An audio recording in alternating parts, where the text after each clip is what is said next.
Very good. You may proceed, Mr. Harmon. Good morning. Good morning. Would you please introduce yourself to the jurors?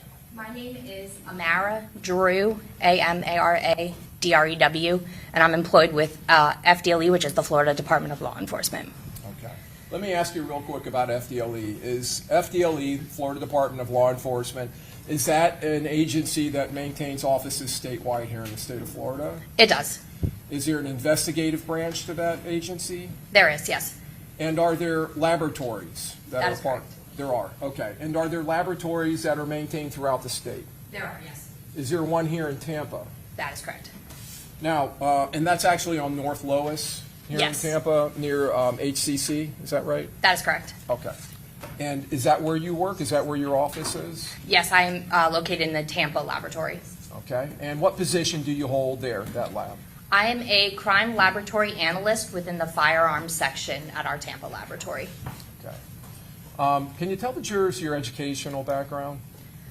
So I have a Bachelor's of Science from Westchester University of Pennsylvania in Forensics and Toxicological Chemistry. And, ma'am, are there any specific degrees or educational requirement for a person to work or be trained as a firearm and tool mark examiner? You do have to have a bachelor's degree. Okay. Prior to FDLE, did you have prior employment in this field? I did. Prior to FDLE, I was employed with the Idaho State Police Forensic Services in their firearms section, as well as the North Carolina State Crime Laboratory in their firearms section as well. How long did you work in Idaho? With Idaho, I was there for about a year and a half. And then you went from there to the North Carolina laboratory? That is correct. Did you receive training in the field of firearms analysis and tool mark analysis at the Idaho State Police Forensic Laboratory? I did. Can you detail that for us? So when I was employed with the Idaho State Police Forensic Services, I completed their firearms and tool marks training program. So that training program included examination of all different types of firearms and functionality of them, as well as comparisons of cartridge cases, projectile, shot shells, serial number restorations, and database entry. So I successfully completed all of those trainings, which included practical assessments, written assessments, tests, and a mock case. And that was the complete training with the Idaho State Police Forensic Services. When you say a mock case, can you tell us what that means? So a mock case is a case that is generated by my training officer, where they create a case similar to a case we would receive from an external agency, where I will then work it as I would a general case that would come into the laboratory. Did you conduct active casework there? I did. So moving on to the North Carolina laboratory, this would be the North Carolina State Crime Lab, is that what you told us? That is correct. Okay. And first of all, where was that located within North Carolina? I was in the Western Laboratory, which is in Hendersonville, North Carolina. And what time periods were you employed at that lab?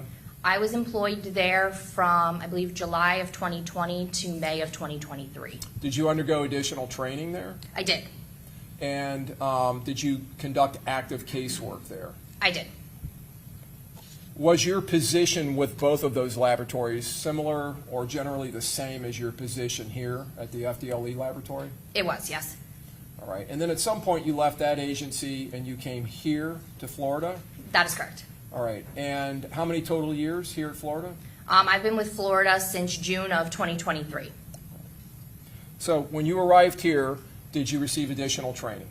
I went through an assessment period and then 6 months of supervised casework. And then at some point you began to do active casework without supervision? That is correct. All right.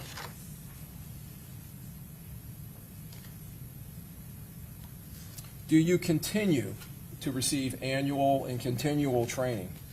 Yes. Do you, as a firearms examiner, keep abreast of current trends, new developments in the area of firearm and tool mark analysis? Yes, I do. Now, I want to, let me talk to you about this first. Is the Florida Department of Law Enforcement's crime lab here in Tampa, is it accredited in any way? We are, yes. And is your individual section, is it accredited separately from the lab, or is that part of the general accreditation? Our entire lab gets accredited for the types of examinations that our entirety of the Tampa laboratory is accredited for. So Firearms falls within the scope of our accreditation. Can you explain to the jurors that process of accreditation, what that involves? So to be accredited means that we are meeting the standards set forth by international standards. So every 4 years we go through a new accreditation cycle. So we'll have accreditors come or auditors come and evaluate our standard operating procedures, our casework, all of our policies and procedures to verify that we are following the said standards and that we are following the standards that we say we are following. So that accreditation cycle is every 4 years. There are spot checks annually to verify that our lab is still meeting our scope accreditations, and then we also have internal accreditation or audits. Apologies, not accreditations. We have internal audits that we do as well to make sure that we are meeting our standards as well. Well, how does that internal auditing process, how does that work? So the internal auditing process works as members from the same section, but from a different one of our laboratories will come in and evaluate our casework and our policies and procedures to verify that our casework is meeting the policies and procedures and the standards that we say we are meeting. Does FDLE maintain a crime lab in Jacksonville? They do, yes. Have there been occasions, or are you required as part of your position to participate in an internal auditing of other laboratories within the FDLE? I am trained to participate in those internal audits. Okay. And you mentioned there are spot checks. Is there any kind of an external auditing process of the FDLE laboratory where an external agency comes in and audits? That is done during our accreditation period. That external people are the ones who come and do our audits for the accreditation cycle, and then there'll be like off-site paper review, casework review, and all of that is done by external people for the purpose of the accreditation. That would be an independent agency doing that? It would be other examiners from other laboratories that are trained as auditors through the accreditation system. But not part of FDLE? That is correct. Okay. Ms. Drew, have you previously testified as an expert in the area of firearms analysis and examination and identification and tool mark analysis and examination? I have. Approximately how many times? Approximately 20. What jurisdictions? It's been in different counties here in Florida and some counties in North Carolina. In those occasions where you were testifying as an expert in that area, were you testifying to actual comparisons and analysis that you conducted? Yes. How many total number of comparisons and analysis have you conducted in your career? I've worked hundreds of cases, which is thousands of comparisons, hundreds of firearms. Okay. Now, I want to talk to you about proficiency testing that you have to undergo. But before I do that, so that the jury can have a good understanding of what that requires of you, I want to ask you generally in your position as a firearms examiner at FDLE, well, let me back up a little. Do law enforcement agencies submit items that are related to firearms for you to analyze? Yes, they do. Okay. And what is it you're commonly asked to do? What types of items do you receive? So generally in casework, we can receive a firearm, fired components, which consists of a cartridge case or a bullet or projectile, and we'll be asked to do a microscopic comparison to determine whether those fired components were fired from the same firearm or the submitted firearm. Okay, so in the instance where law enforcement does not recover a firearm or just doesn't have one to submit to you, you can look at individual cartridge cases or you can look at projectiles, and depending on the quality and what's imparted upon them, you can determine if they were possibly fired in the same gun? Yes, we can do a comparison of two fired components to determine if they were fired from the same firearm. Okay. So can you explain to the jurors the proficiency testing that you are required to undergo? So at FDLE, we are required to do proficiency testing. So every year we'll participate in a microscopic comparison proficiency test, meaning an external agency will send us a test which will include either cartridge cases or bullets, and we will be tasked with determining if the unknowns or the questioned items in the case came from the knowns that they submit to us or not, or whether the other questioned ones came from the same firearm but not the one that they submitted. Are there instances where you have had to look at multiple shell casings or cartridge casings, fired cartridge casings that have been fired by different firearms and distinguish from a group which ones were fired from which firearm? Yes. And the people that are submitting this to you through this proficiency testing, is that an FDLE body or is that an external agency that is tasked or contracted to do that? It's an external agency that we buy the test from. All right. So in that instance, if you have cartridge cases or projectiles and there's multiples, and you may have multiple firearms that fired them, they know what firearm fired those projectiles or cartridge cases. Yes, the people who created the test do know the correct answers of that test. All right. And if I understand you correctly, then you're required to look at this group of fired cartridge cases and determine whether they were fired from the same gun, right? That's correct. And group them to a specific firearm. That's correct. Have you ever had any problems with proficiency testing? No, I have passed all of my proficiency tests. Now, in addition to proficiency testing here at the FDLE, when you worked in North Carolina, did you undergo proficiency testing? I did. Did you pass all of those proficiency tests? I did, yes. Did you have to go through, or were you at the Idaho lab long enough to go through proficiency testing? I was not. When I was released for casework there, the testing had come out later in the year, and I had already switched employment by time it was time to do the proficiency test with Idaho. So I want to talk to you generally about the process of evidence being brought into the laboratory here in Tampa. When a law enforcement agency such as the Tampa Police Department brings evidence to the Tampa lab, is there some type of a transfer or an intake area there at the laboratory? Yes, evidence is brought into our evidence intake section. And are there employees that work there that specifically handle that? There are, yes. Is that a secure area? It is, yes. Is the laboratory within a secure facility? It is, yes. And is that same process followed at the Jacksonville lab? Yes, it does. And when the evidence is submitted to FDLE, does the agency's report number for that case, is it recorded and documented? Yes, they provide an agency case number associated with the submitted case.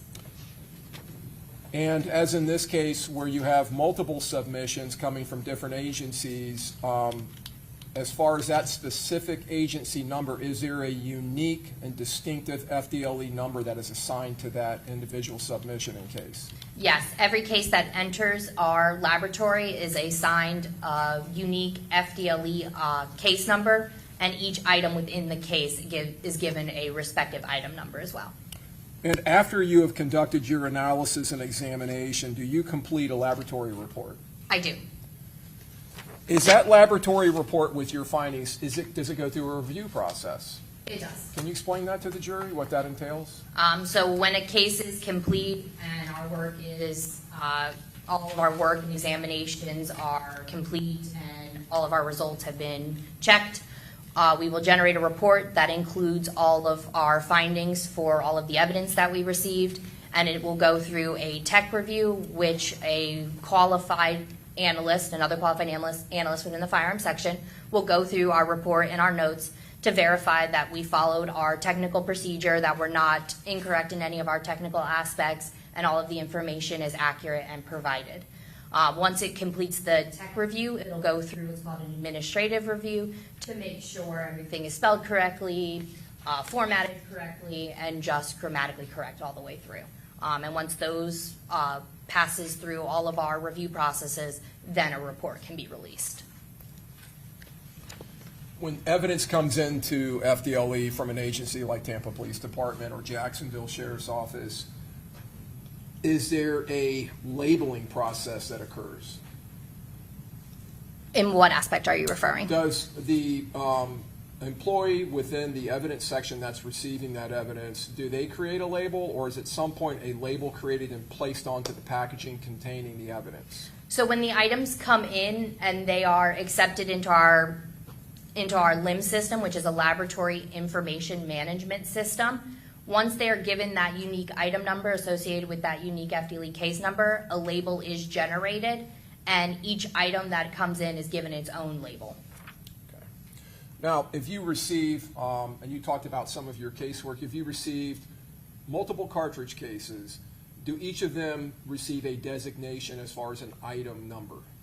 So if a cartridge case comes in a package by itself, we designate the FDLE item number that it's assigned upon. Multiple items in the package cases in item 1, we will then either 1.1, 1.2 that it's assigned upon coming in. If there are multiple items in the packaging, like there's 5 cartridge cases in item 1, we will then, as an analyst, sub-designate them either 1.1, 1.2, 1.3 to give it a unique number so we know which cartridge case we are talking about during our comparisons and our reports. I want to call your attention to your laboratory report that's dated December 26th, and it's going to be in your FDLE number that ends in 7688. Am I allowed to refer to my notes? Yes, of course. So just take a moment, look at your report. Once your memory is refreshed, just look up and let us know you're ready to proceed. You said the one for December? December 26th.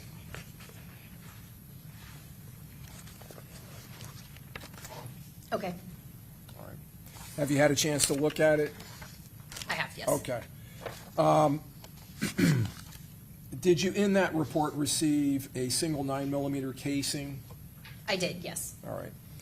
And who was the submitting agency? The submitting agency for this case was the Tampa Police Department.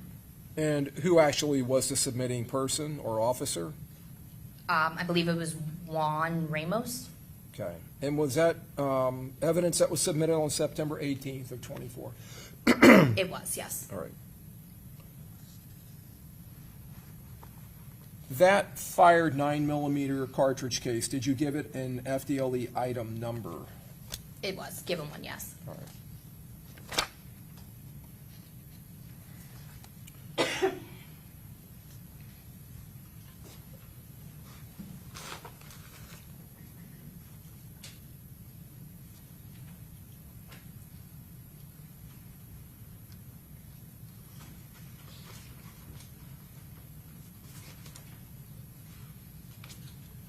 I'm going to publish States 14. Ms. Drew, if you can look at the monitor to your right, I can see you're already doing so. Do you recognize the label? I do, yes. Do you recognize right below the label some writing in red ink? I do, yes. Is that your writing? It is. Is this the item that was submitted in that report? It is, yes. On the top here, what is this number?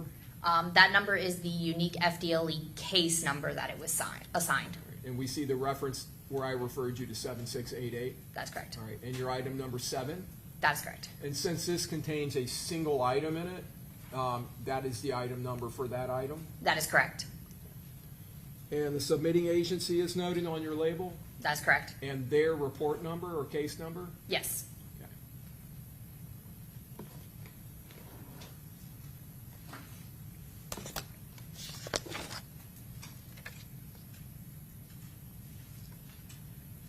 Did you conduct an analysis or examination of that cartridge case?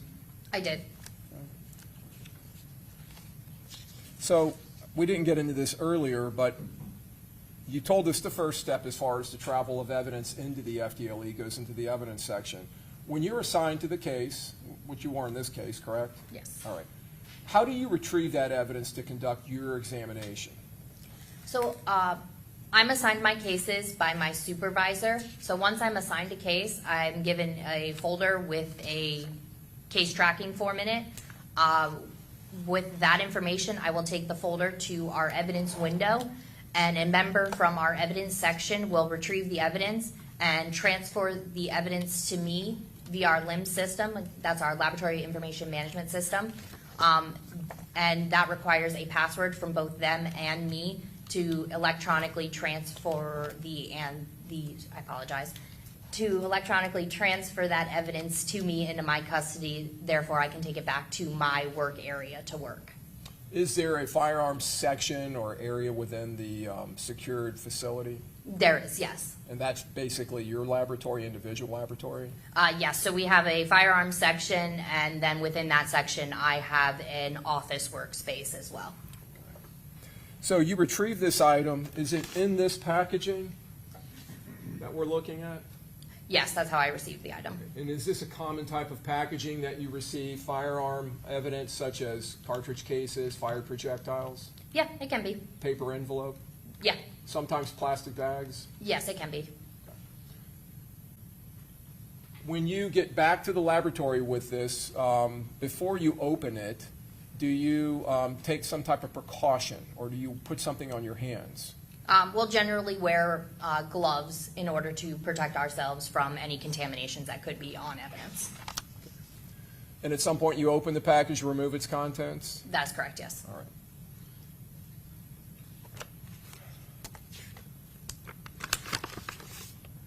Now, in this exhibit, States 14, we see an internal envelope.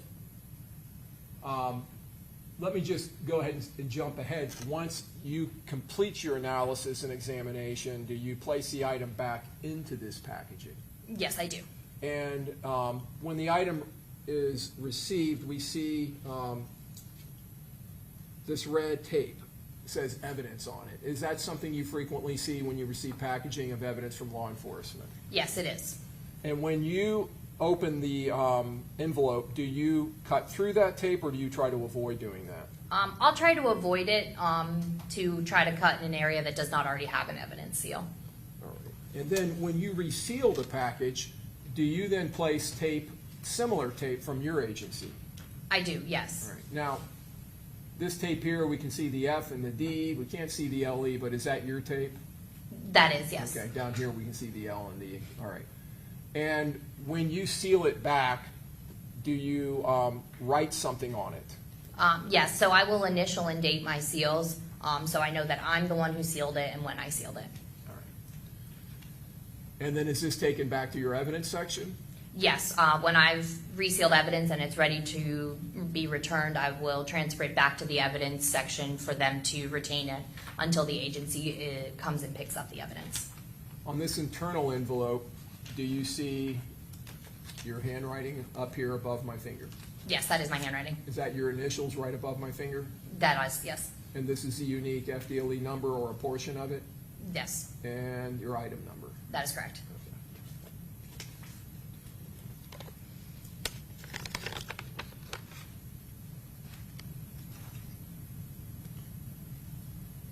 And you've told us earlier you did conduct analysis of this fired cartridge casing? I did, yes. All right. Can you tell the jurors what your findings were? So for this cartridge case, I determined that it displayed class characteristics consistent with pistols by Glock, as well as that I identified it to item 9.1 and 9.2 cartridge cases submitted in FDLE case number 2024-0403-556. All right. Now I'm going to come back to that. So I want to talk to you about that real quick. You mentioned class characteristics. Can you explain to the jury what that term means? So class characteristics are predetermined features of the firearms or cartridge cases that the manufacturer determines prior to creating of these firearms.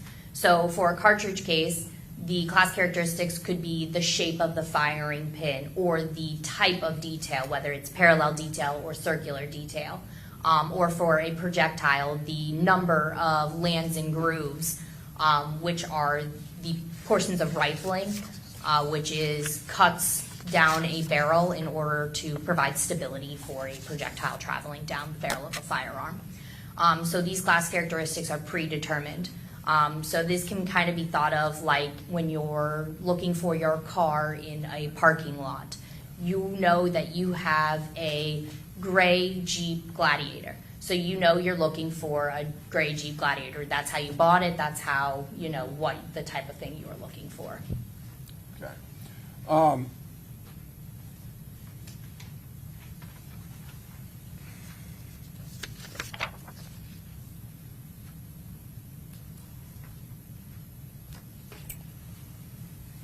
Would the, talking about class characteristics, and I know I'm digressing here, are those characteristics that you can associate to a manufacturer or to a group of manufacturers? Some of the types of characteristics can be be consistent with, with specific types of manufacturers if they're a little bit more unique than others. Now, you told us that in this situation you were able to determine that this case displayed class characteristics consistent with pistols by Glock. That is correct. So what was the class characteristic on this shell casing or characteristics that were consistent with a Glock firearm? So in this case, this cartridge case had a D-shape firing pin impression with a teardrop aperture shear shape. And based on my experience and our training and stuff, that those two types of characteristics combined with each other are consistent with Glock firearms. Okay. And are those class characteristics as far as that type of gun, Glock manufactured pistols, is that something that is predetermined when it's manufactured? Yes, that is. Would, if you have a projectile, all right, and you're able to determine the projectile, a fired bullet, you're able to determine its caliber class, would that be a class characteristic? It would be, yes. Okay.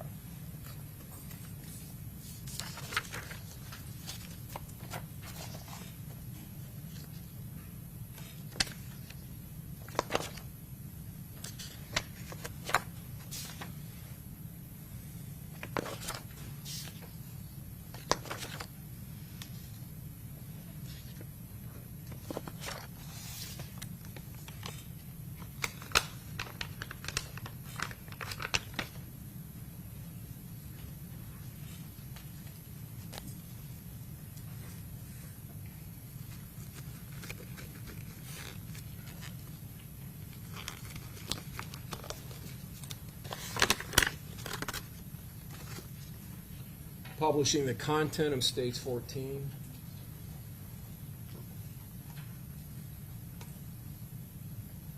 Ms. Drew, do you see writing on this shell casing that you recognize? I do. What is that? So that's the abbreviated FDLE case number, the item number, and my initials associated with this item. And did you place that on there during your analysis and examination of this item? I did. At some point. All right.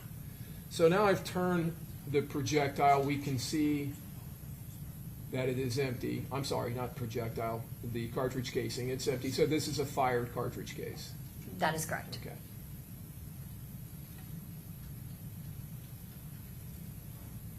What portion of the cartridge case is now visible? That is the head of the cartridge case.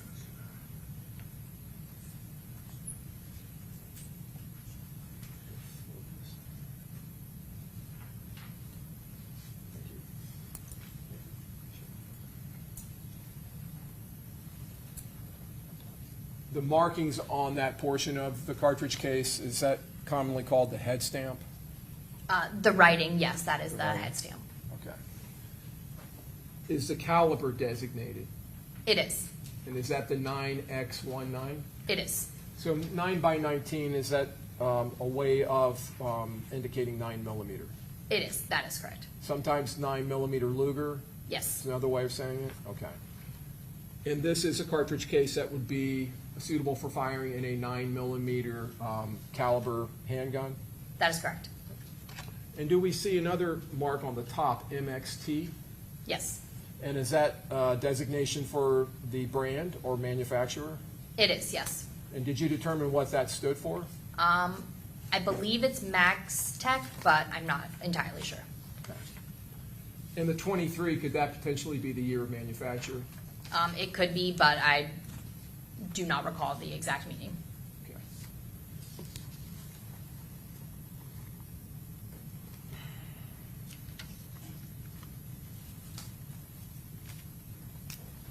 You talked about a firing and pin impression. Is this the area where my pen is pointing? Yes, that would be the firing pin impression.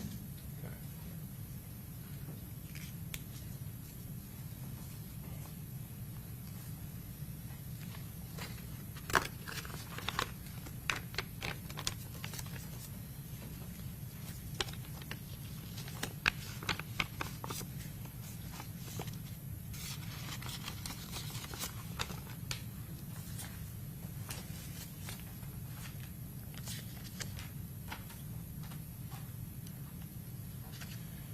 In conducting your analysis and examination, is there a physical examination component to your analysis? There is, yes. What does that consist of? So the physical analysis would be, we will, when we open the items of evidence, we will look at them. We will document the pertinent information.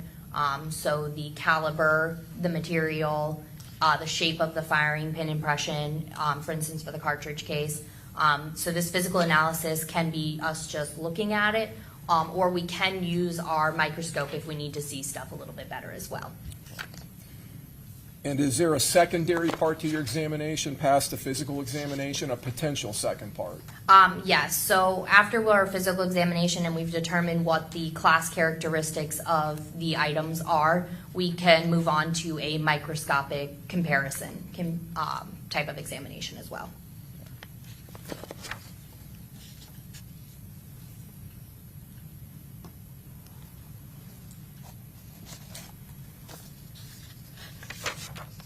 So, in deciding whether to move on, in this instance, you had one cartridge case, correct? Yes. All right. Did you go past that initial physical examination with this cartridge case at this point, when you first received that, without anything else? No, within this, this case and this submission, there was only a single cartridge case to examine. Okay. Now, you mentioned that you were able to identify that item to 2 shell casings from another FDLE number, another case? That is correct. And when you were examining those items and you went back and compared them, did you note that in a subsequent report? I did. So I'm going to call your attention to your next report that I'm going to talk to you about, a January, December 26, 2024 report. And this is going to be in reference to FDLE number ending in 3556. So 3556, your December 26 report. Okay. Have you found the report? Do you have it in front of you? I do, yes. Okay, all right. And in this case, did you receive 2 fired 9mm Luger caliber cartridge cases? I did, yes. And what agency did you receive them from? These cartridge cases were submitted from the Jacksonville Sheriff's Office. Okay. And who submitted them? I believe it was C.G. Morris. Okay. And that was in reference to a death investigation? That is correct, yes. All right. And were those submitted to your laboratory or to the FDLE laboratory in Jacksonville? This was actually submitted to the laboratory in Jacksonville. And at some point, were those cartridge cases transported here to Tampa? They were, yes.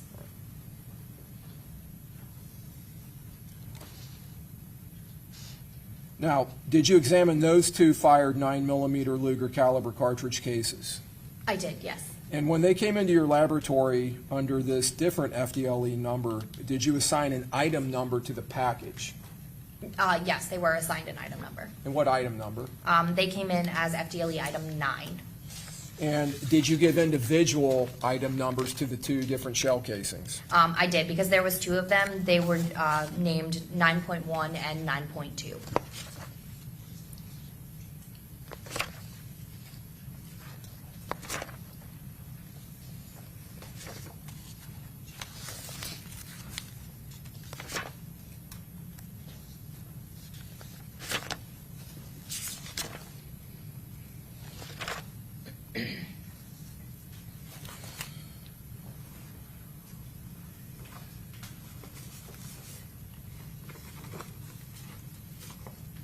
Published states 58.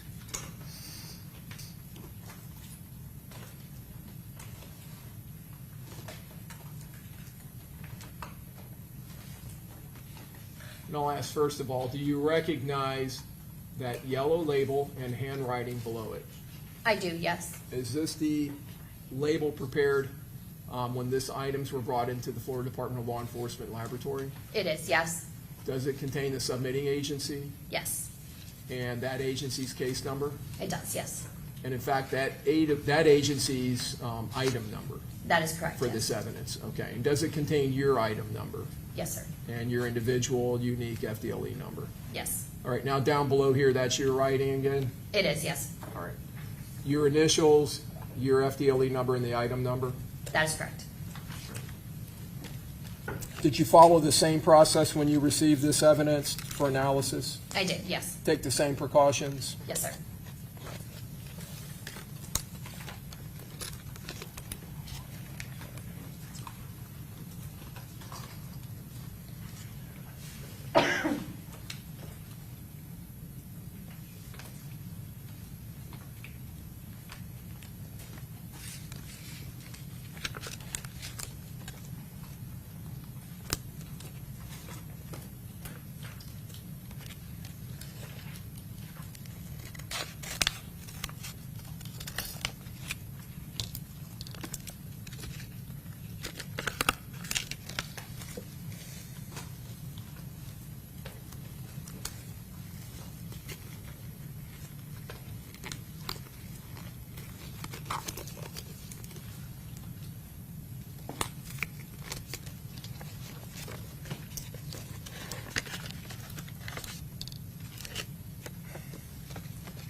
Publishing the contents of States 58.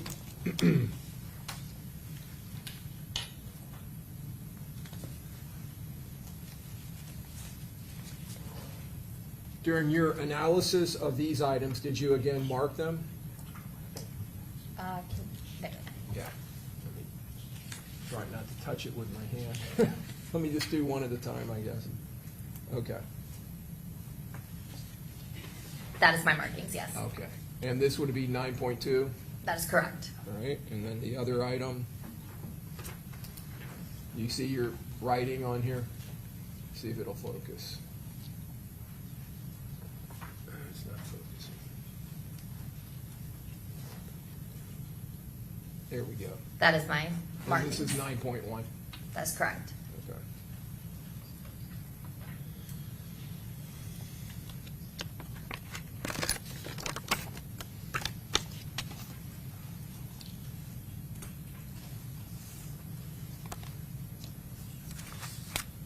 As part of your analysis of those items, did you do comparisons of one to the other, 9.1 to 9.2?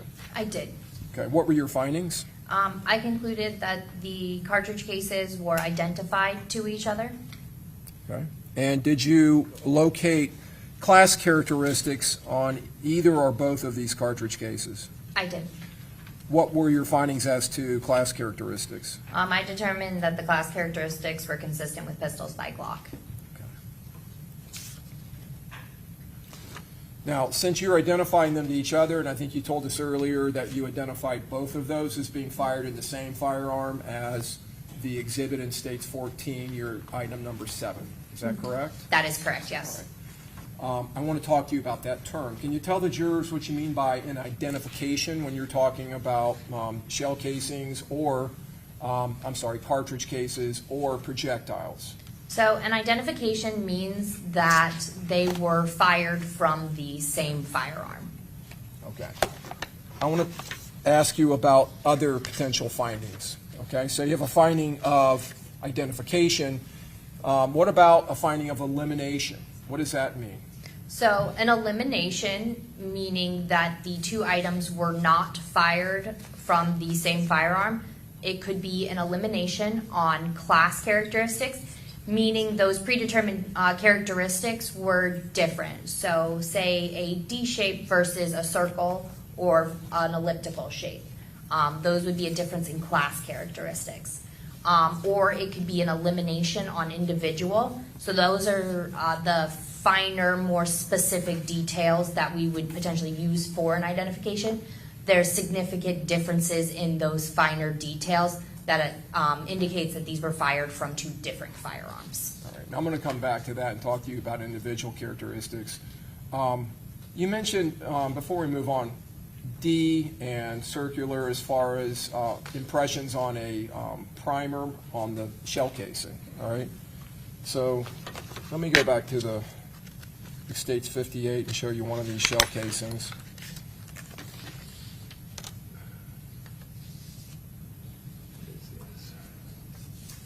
This is 9.1. So, trying to get this to focus. There we go. All right.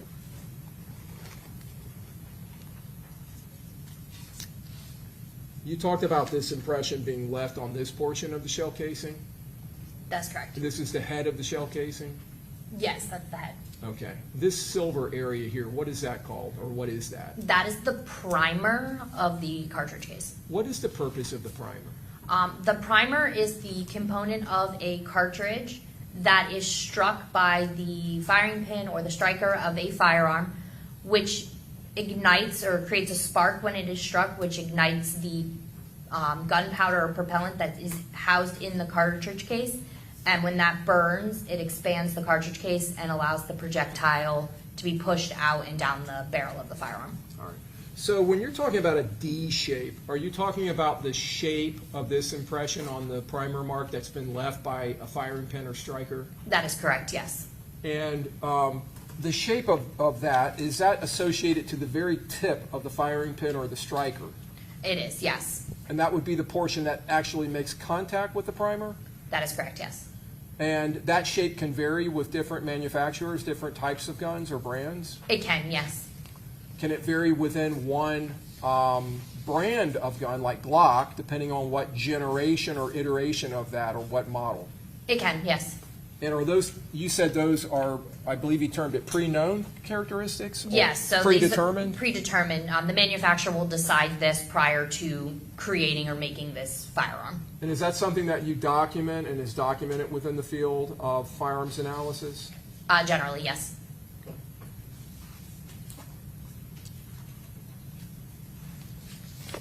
So you mentioned earlier when you eliminate two items or multiple items as being fired from the same firearm, you can do that based on class characteristics.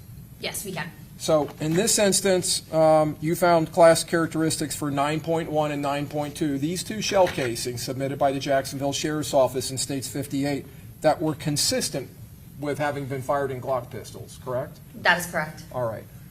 If one of them had class characteristics that was consistent with pistols by Glock and one didn't, would you be able to eliminate them right there on that alone?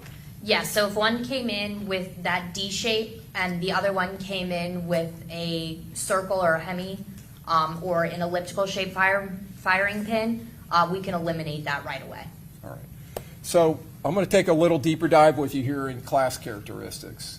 I'm going to move on because we do have some projectiles we're going to talk about. All right. So I want to talk to you about that too, and kind of because I think that's more commonly known by most people when you think of ballistics. So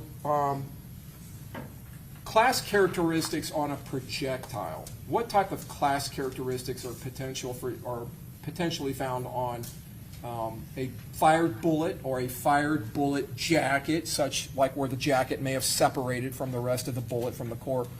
What are class characteristics that you commonly see or encounter? So some class characteristics of projectiles would be the number of lands and grooves, the direction that they're twisting, and their widths are some common class characteristics. And those lands and grooves are part of what we call the rifling.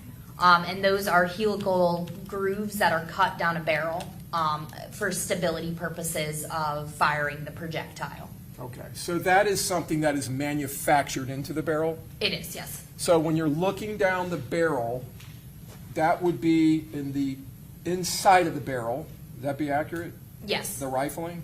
And if a bullet is fired in that firearm and is traveling down that barrel, is the bearing surface of the bullet, which is normally a jacket, if it is a jacketed projectile, is it going to come into contact with that rifling? It is, yes. And is the rifling in some way imparted onto the projectile? It is, yes. Why? Due to the pressure buildup from striking the primer of the cartridge case and that gas buildup, that pressure is sending the projectile down the barrel. And as it engages into that rifling, the size of the bullet is at the determined caliber of that firearm. So specific firearms are designed to fire certain types of calibers. So if a firearm is designed to shoot a 9mm, the diameter of a projectile that is shot in that allows for, when it engages with the rifling, for it to come into contact, and that pressure and the movement allows for the details and that rifling to be translated onto the projectile as it's traveling down the barrel. So it's imparted to it. Yes. So when you see that on a projectile, right, say you have a jacketed 9mm projectile that's been fired out of a handgun, and that handgun has rifling in the barrel, and it imparts that rifling characteristic onto the projectile. When you see that on the projectile, do you find that class characteristic of rifling, if you find it on the projectile? Yes. Okay.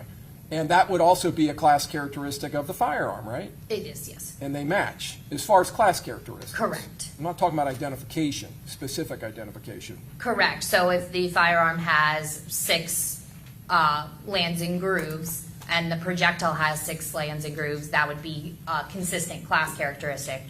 But if one had 6 and one had 5, that would be a difference in the class characteristics. And the contact between the projectile, the outside surface of it that is actually making contact with the interior part of the barrel, is that a designed process? Is that supposed to happen? It is, yes. Okay. And you said that the rifling has a twist to it as it goes down the barrel. That's correct. And those can be at different rates, right? They can be. Okay. But it's there to design to impart a spinning motion to the projectile to impart stability? That's generally what the rifling's used for, yes. Okay. And that imparting of rifling onto projectiles, is that a consistent, repeatable phenomenon? Yes, if a bullet is traveling down a rifled barrel, that rifling is imparted onto that projectile. So we talked about eliminating and identifying. You can eliminate a projectile as having been fired in a certain firearm, right, based on class characteristics, if it's present on the projectile. I can, yes. So if it has, well, maybe I should talk about that real quick with you. So within the term rifling, are there class characteristics within the rifling itself? And I think you've mentioned a few. Yes, I did realize I forgot to mention the type of rifling is also a class characteristics. So there's conventionally rifled firearms and polygonally rifled firearms, as well as polygonal with rail rifled firearms as well. Okay, so polygonal and conventional. Polygonal is talking about the shape of the rifling? Yes. So when you have conventional or polygonal, you're going to have a certain number of lands and grooves. Is that correct? That is correct.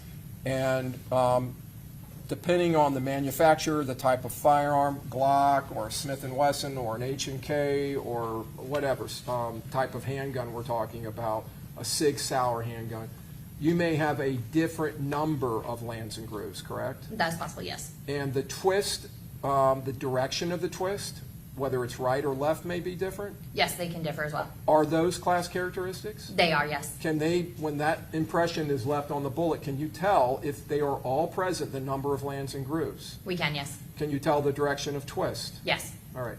So you have 2 projectiles. One of them has 6 lands and grooves. One has 7. They have a different twist. You can eliminate them as being fired from the same firearm. Yes, I can. Just on that class characteristic. That's correct. All right. Now, let's say you have rifling on 2 projectiles that have been imparted. They have the same number of lands and grooves. Is the width, the measurement of the width of the lands and the grooves, is that another class characteristic? It is, yes. And if those are the same, and the twist is the same, can you identify them as having been fired from the same firearm? I can screen them together saying that they have similar class characteristics, but in order to identify them as being fired from the same firearm, I would have to go on and do a microscopic comparison of their individual detail. Okay. And that individual detail or individual characteristics, how are those created and imparted to the bullet? So the individual detail comes during the manufacturing process. It's the minor irregularities, imperfections that occur during the manufacturing process. It can also occur during wear and tear and use of the firearm. So these are those imperfections, irregularities that occur that are unique or specific to a certain firearm. So that detail is specific to this firearm. In that sense of that's how we would use, that's the type of detail we would use for an identification. So for that car analogy I gave earlier, where I said, you know, consistent with class characteristics, you're looking for in the parking lot your gray Jeep Gladiator. So kind of on the aspects of individual characteristics, you backed into a pole the other day and now you have a dent on your back right side of your bumper. That's individual to your car. You have a torn, you know, proud parent sticker on the back window. Those are the, you know, specific details to your car that you know that when you walk up to it, you're like, yep, this is my car. So that, you know, kind of individual detail allows you to say, yep, this is my car. Yes, this specific detail matches this firearm. Okay, and is it that specific individual characteristics that allow you to identify a shell casing or a projectile that has those markings left on them to a specific firearm to the exclusion of all others? So we will use that individual detail to make identifications. And is that what lends its power and forensics to this science? Yeah, so that individual detail is what gives us the ability to make these identifications of the fired components to those firearms.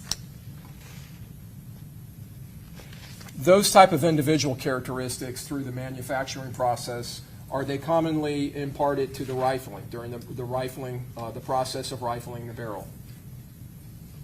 Can you repeat your question? I Yeah, apologize. the individual characteristics, can those be imparted during the manufacture of a barrel where the rifling is being cut into the barrel? Yes, so those individual details can come during the manufacturing process. They are individual in the sense of when each tool is creating the different parts of the firearm, not only is the surface of the part that they're creating changing, but so is the tool itself. Kind of a general analogy I like to use for that is sandpaper on wood. When you take sandpaper across the surface of wood, you're changing that surface of the wood, but you're also changing the sandpaper a little as well. So when the next time you go to use it, it's slightly different. So it's all changing on that microscopic level that allows the individual detail to be specific to a certain firearm. And that would be true even in our modern age with CNC machining and other techniques? There are different finishing processes that allow individual detail to still be present. Okay. Now, in this instance, going back to the two fired shell casings submitted by the Jacksonville Sheriff's Office in States 58, your items 9.1, 9.2, were you able to make a determination of identification of these two as having been fired from the same firearm? I was. Can you express your opinion about that, if I didn't already? Yeah, so I determined that the item 9.1 and 9.2 cartridge cases were identified to each other, meaning they were fired from the same firearm. And then going back to the individual shell casing with the MXT on the head stamp that was submitted by the Tampa Police Department in reference to, I believe, a death investigation or a homicide. This would be your item 7. Did you compare those two shell casings from Jacksonville to the shell casing submitted by the Tampa Police Department? I did. And were you able to make an identification? Yes, I did identify them together. Okay, and can you just tell us again what that means? So in this instance, the item 9.1 and 9.2 cartridge case were identified to the item 7 cartridge case submitted in the FDLE case number 2024-0307688, meaning that they were fired from the same firearm. All right. Now, I want to move on. Before we move to further evidence, we've talked about identification, we've talked about elimination. I want to talk about another finding, inconclusive. If you have an inconclusive finding, either as to whether cartridge cases were fired from the same firearm or projectiles were fired from the same firearm, or whether they were actually fired from a firearm that was submitted to you, can you tell us what that means? To be inconclusive? Yes. So we have Actually, 3 different versions of inconclusive. So the first one would be an inconclusive positive, meaning that all of the class characteristics of the item were the same. So if it was a projectile, they're both 6 right conventionally rifled projectiles, for an example. And there were some similarities noted of the individual detail, however, insufficient for an identification. The second one is a straight inconclusive or a neither nor, meaning that the class characteristics were the same. However, there was insufficient detail to go either direction of closer to an identification or an elimination. There just was not enough detail present on the items to come to a more definitive conclusion. And then the third one is an inconclusive negative, which again is the class characteristics are similar. They are consistent with each other. However, there were some differences noted in the individual detail. However, those differences were insufficient to move to a more conclusive elimination conclusion. So if you have just inconclusive, just right in the middle, inconclusive, let's say you have 2 projectiles. They have a different level of quality as far as the projectile. One may be a fired bullet. One may be a fired bullet. It may be just not in as good of a shape. It may be deformed in some way. And you have similar class characteristics and all that, and you make a finding of inconclusive. Does that mean that they were not fired from the same firearm? No, it just means that I could not determine whether or not they were fired from that firearm or not. I could not come to a conclusion, basically.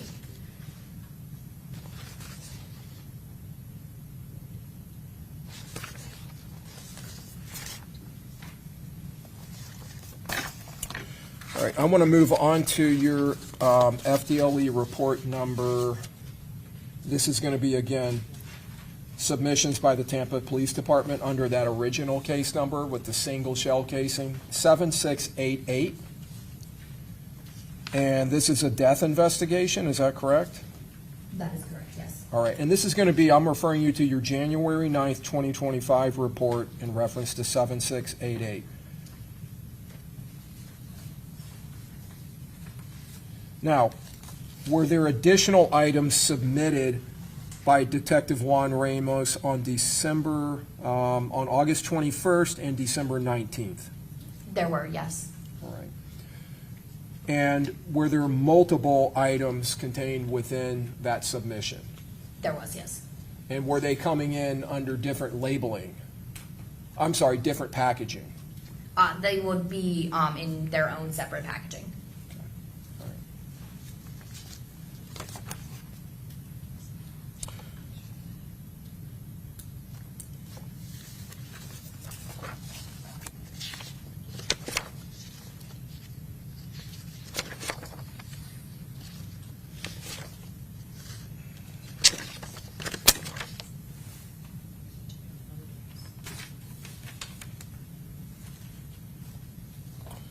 And were there items in that submission designated as items 1, 2, 3, 4, 5, 6, 8, and 9?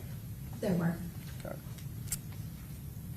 And I'm going to walk through the first 4 items, items 1, 2, 3, and 4. If you could tell us the descriptions that you gave to those items in your report. So I determined item 1 was 1 fired bullet jacket. Item 2, 1 bullet core. Item 3, 1 bullet core. Item 4, 1 fired bullet jacket. Okay.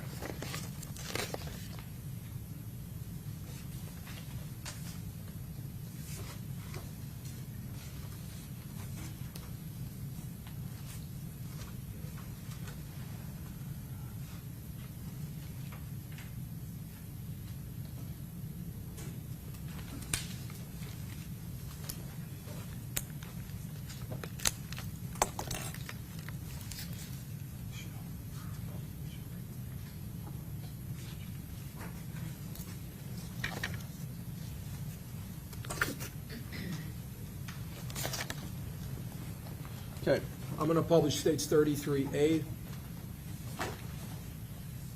Do you see your FDLE label for this item? Yes. Okay. Is that, let me back out a little bit so you can see the writing too.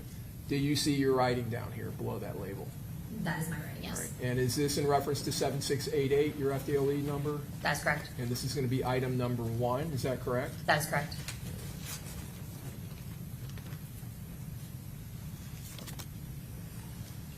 Publishing states 33B, same FDLE number, you see your writing? I do. And this is item number 2 that you've described for us? That is correct.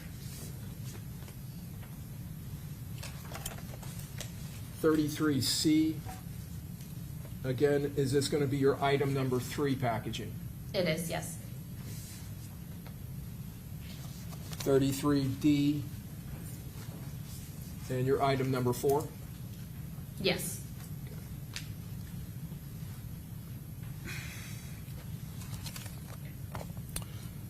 Item 5, item 6, item 8, and item 9 in your report, are those related? They are. Okay. And was there some issue with item 5 and 6 as it came to you from the Tampa Police Department?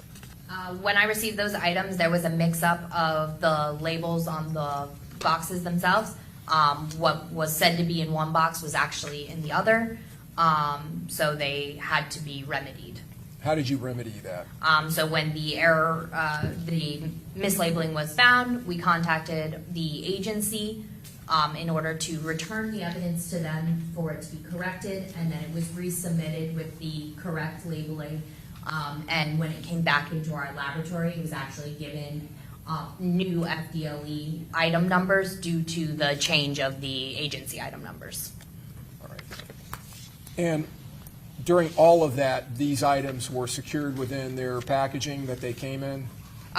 Yes, after I opened them and noticed the discrepancy, they were resealed to return to the agency for the fix and then resubmitted to the laboratory. Chain of custody was maintained? Yes. Now, so going to your item number 8, how did you describe that? I described item 8 as Black Forge 5.56 NATO caliber semi-automatic rifle, model BF15 with the serial number D0000, that would be 4 zeros, 123. All right. And item number 9? With 8, there was also 2 fired bullets and 2 fired Yes. .223 Remington caliber cartridge cases that were not examined. Item 9 was described as Anderson Manufacturing 300 blackout caliber auto-loading firearm, model AM-15 with the serial number 201891158.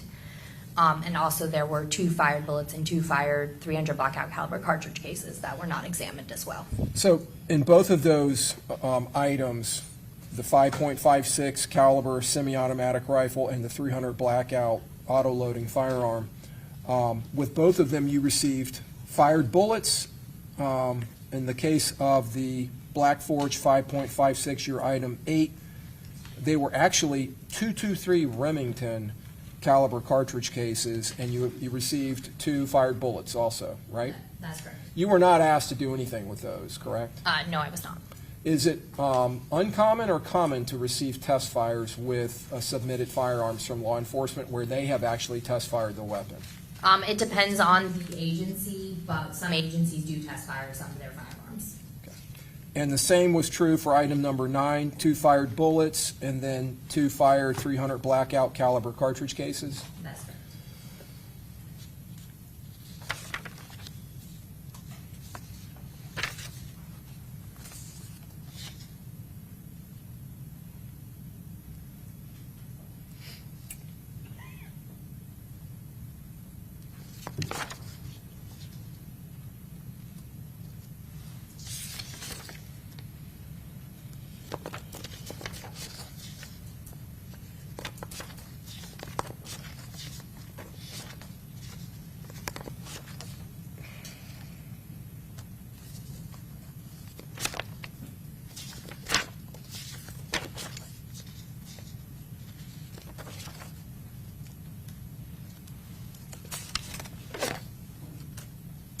So I want to talk to you first about your item 1 and 4, which is going to be states 33D and 33A. You have described these in your report as item 1, one fired bullet jacket, item number 4, one fired bullet jacket. That's correct. All right. Did you examine and analyze those items? I did. And did you compare them to each other? I did. What were the results? I determined that the two items were inconclusive to each other.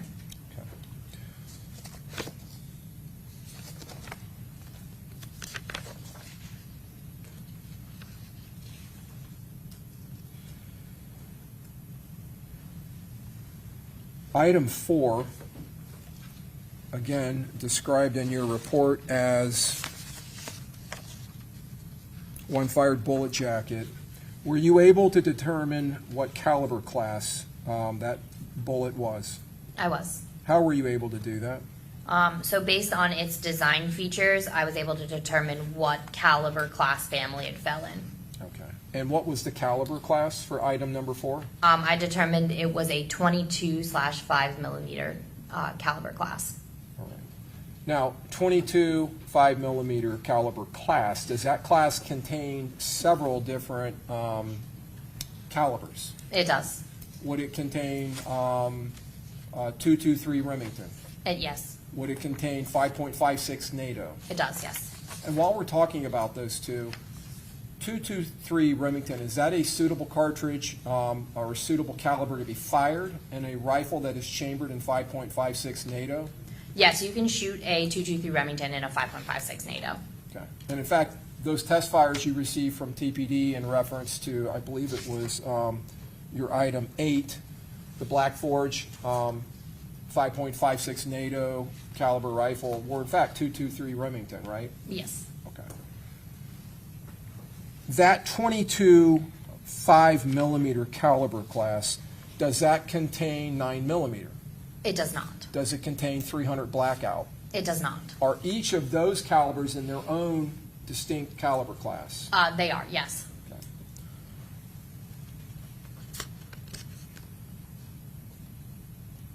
As such, on that caliber class alone, its caliber class of 22 5mm, were you able to eliminate item number 4 as having been fired in the 300 blackout Anderson rifle or firearm, your item 9?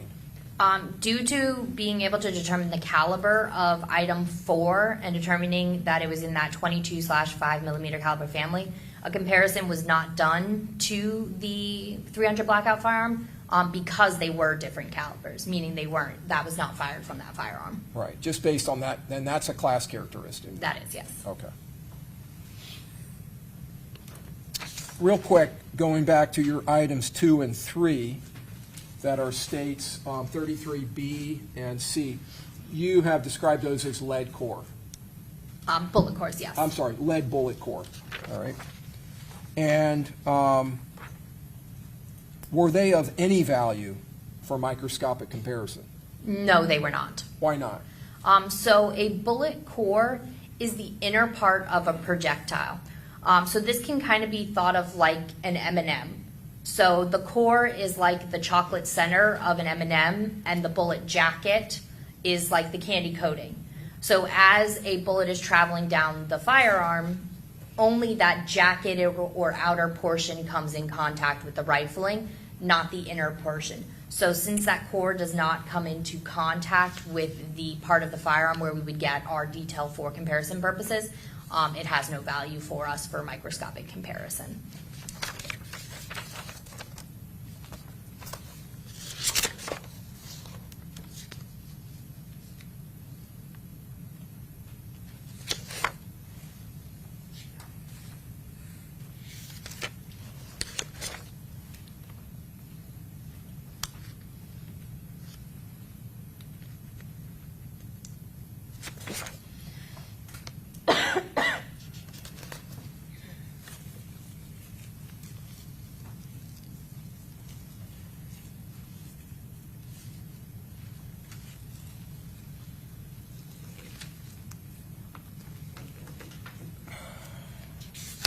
The two rifles that were, or the rifle and what you've described as a firearm, the 300 blackout caliber auto-loading firearm in your item 9,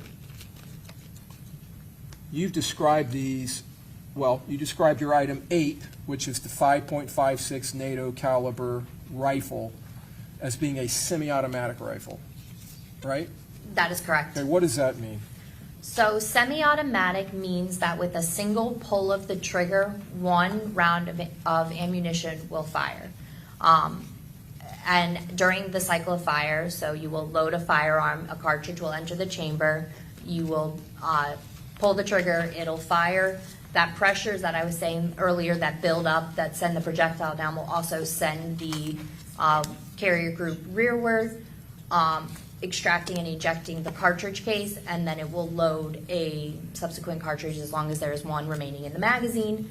And then the trigger would need to be pulled again in order to fire another round. So in that type of firearm, when you pull the trigger, the gun fires. That's correct. To fire it again, do you have to release the trigger so it can reset? Yes, so you would release the trigger and then it would have to be pulled again in order for another round to fire. So each time the gun, to fire it, you have to pull the trigger. That is correct. So this is not a automatic weapon, correct? That is correct.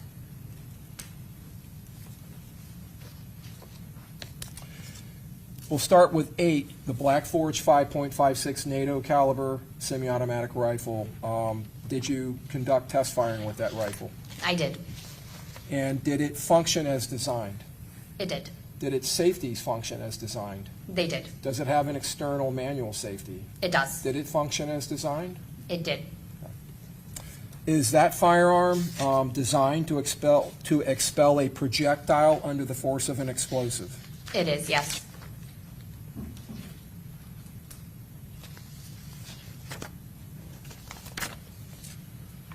Your Honor, if I can have the witness step down. Yes.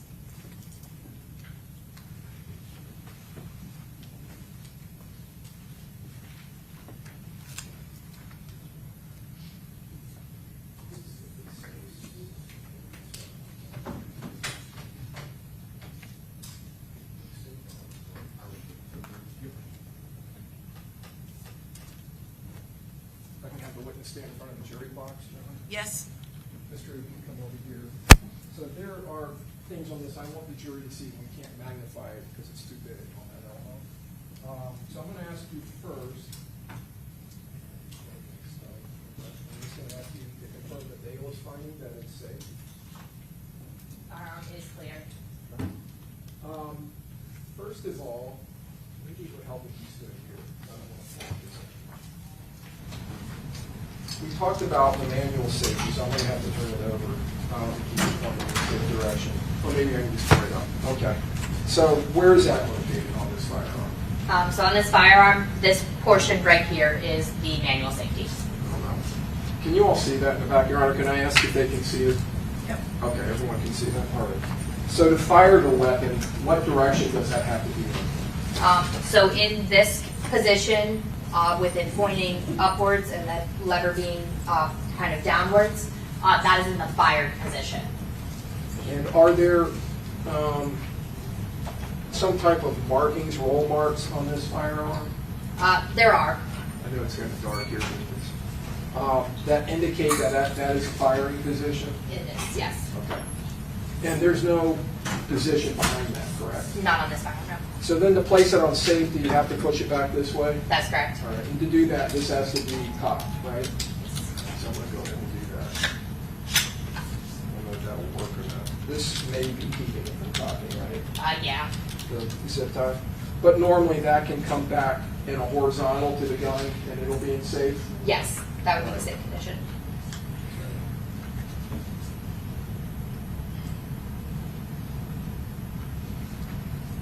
Are you familiar with brass catchers?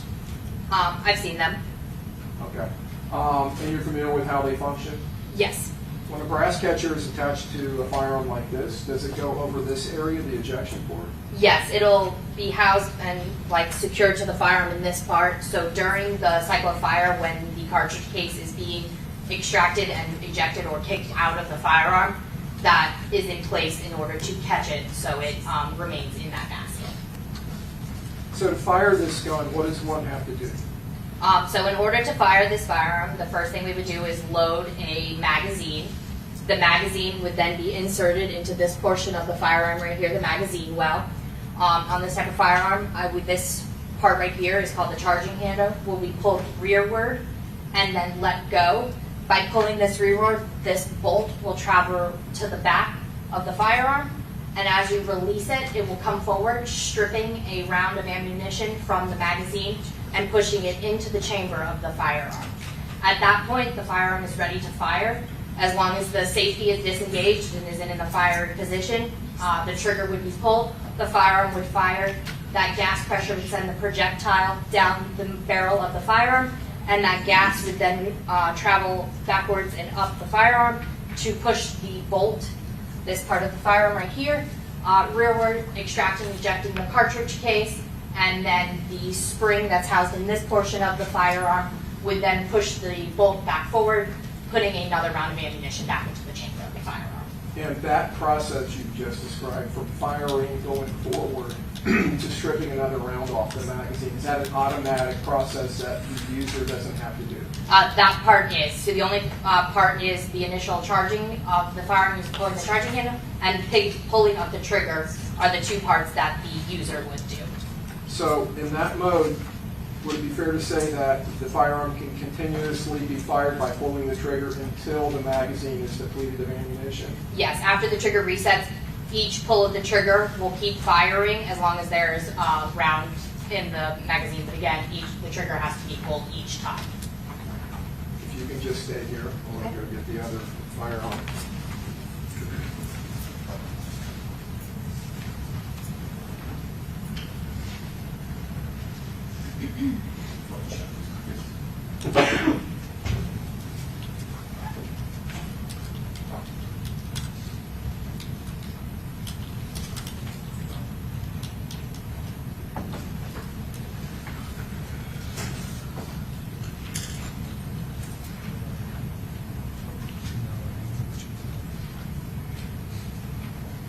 Publishing states 57, and this would be your item 9. Is that correct? That's correct. Okay. Now, I want to ask, the rifle that we were just looking at, that was an AR-style rifle? It was. Is this also an AR-style rifle? It's an AR style firearm. Firearm, I'm sorry, firearm. Does not have a butt stock, correct? Yeah, there's no stock present. But is the loading similar? It is, yes. You have a charging handle here. Yes. Do you want to check it? I didn't even ask you to make sure it's clear to confirm.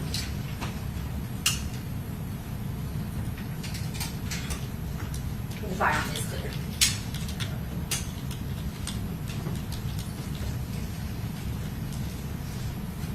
So this firearm, would it be loaded in the same way? It would, yes. And if it was in semi-automatic mode, would it fire and operate the same way as your prior exhibit or item that we just looked at, stage 56? That's correct. Okay. But does this firearm have, in addition to a fire mode, does it have another mode? This firearm did have an additional location. And that lever can be switched all the way 180 degrees to point backwards? Yeah, so it'll be facing the opposite direction of when it was in a safety mode. Okay. So safe is this direction. This one's actually allowing me to put it on safe, is that right? Yes. Trying to find a good light. Here we go. This is a good light. That's fire. Up. The safety's up. Yes, that would be semi-automatic fire. And then this rifle has a function built in where it can go all the way around 180 degrees. That is correct. Now, what function is that? So on this firearm, I determined that to be a binary trigger function, meaning the difference with this mode of this firearm is that when you pull the trigger, a round of ammunition will fire, but additionally, when you release the trigger, another round would also fire. So for this one, a pull of the trigger would fire one, and the release of the trigger would fire a second round of ammunition. So on the other firearm, the 5.56, this is the 300 blackout, right? That's correct. Okay, caliber. Yes. Chambered gun, correct? Yes. All right. On the other gun, you pull the trigger, it goes off. you release it to reset it, but nothing happens until you pull the trigger again. That is correct, yes. But if I understand you correctly, you pull the trigger, gun goes off. When as you're releasing it, it fires a second time. Yes, in this third mode. So in this mode, and that's called binary trigger mode? Yes. Okay.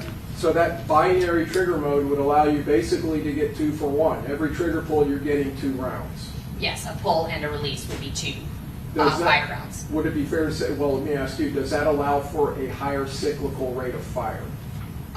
Generally, yes, than a normal. Was this gun, when you examined this gun, did you test fire it? I did. Did you test fire it in all modes? I did. And did it function as designed? It did. Is it designed to expel a projectile under the force of an explosive? It is. I want to ask you about this item. Is that the brass catcher? It is, yes. Okay. I just saw you kind of flip that up. Yes. Is that right? Yes. Okay. And we can see on this catcher that there are gaps in here, correct? There's a gap, In yes. fact, there's a big gap between here and the gun, correct? There's a gap there, yeah. Okay. And the cartridge cases are being collected into that basket, Yes. essentially. Is that right? Okay. So the fact that it's able to be pulled up like that, is that to allow the user to dump it? I'm not that familiar, but yes, that's what I believe the purpose is to be able to empty the basket. Have you seen these before in your work? I've seen them 2 or 3 times, not frequently. 2 or 3 times, and how many times have you examined a rifle in an AR-15 rifle? Probably hundreds.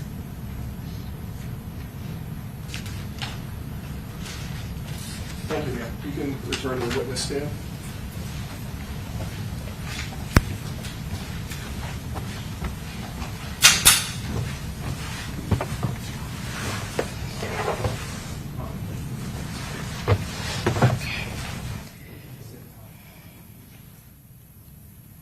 Mr. Harmon, are you almost done, or you still have a bit to go? I have a bit more to go, Your Honor. Okay, so let's go ahead and take our morning recess, okay? All right, we'll be back in 10 minutes. All rise. Ms. Drew, staying with this report that we were talking about earlier, before we took the break, 7688, your FDLE partial number, and your January 9th report. Going back to items 1 and 4, which would be states 33A and 33D, you determined the caliber class of item 4. That is correct. And you said it was a 22 5mm caliber class, which includes 5.56 NATO, correct? It does, yes. All right.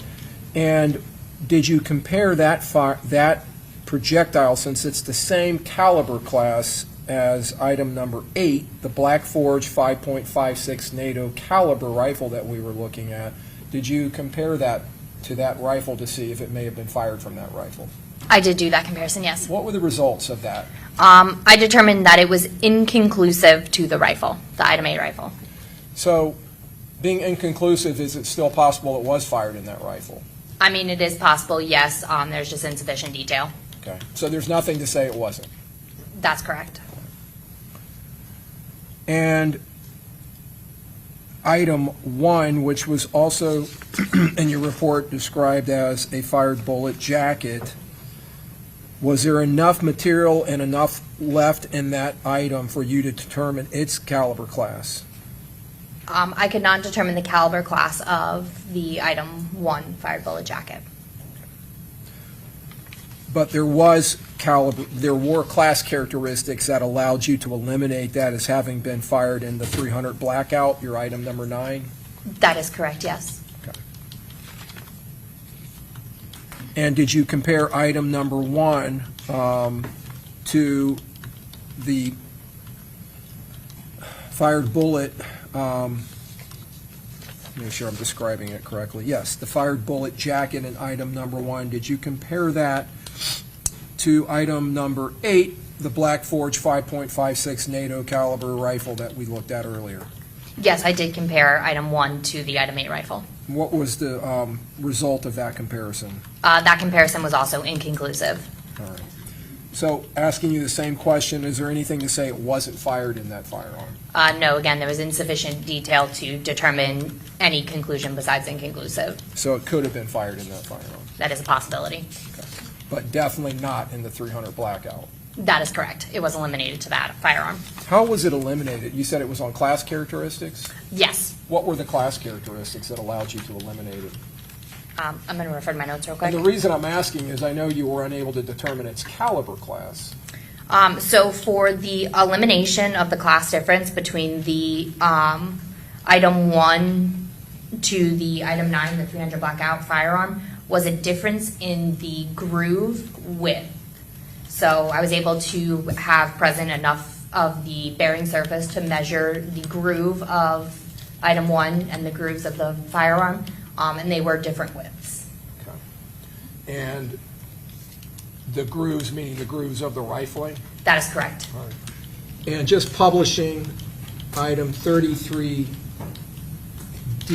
which is your item, well, let me go back to item 1 because that's what you were just describing. This is states 33A, just so the jury understands where this fragment was recovered from.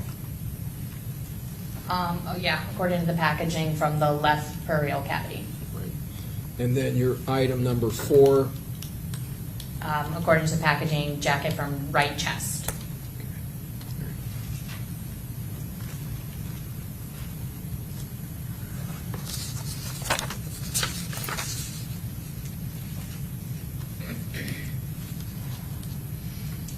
I'm going to go to a January 9th, 2025 report, and this is going to be under, again, your 7633.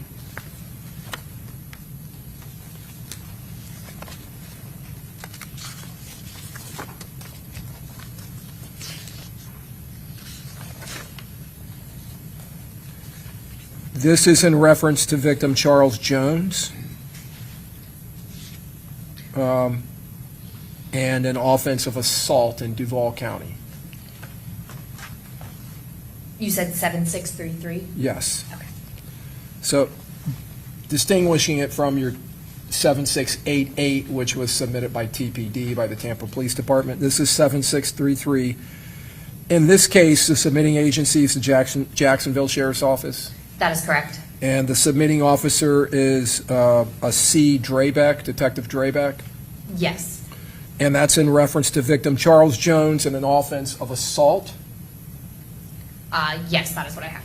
This was submitted to your agency on December 19th of 24, is that correct? That is correct.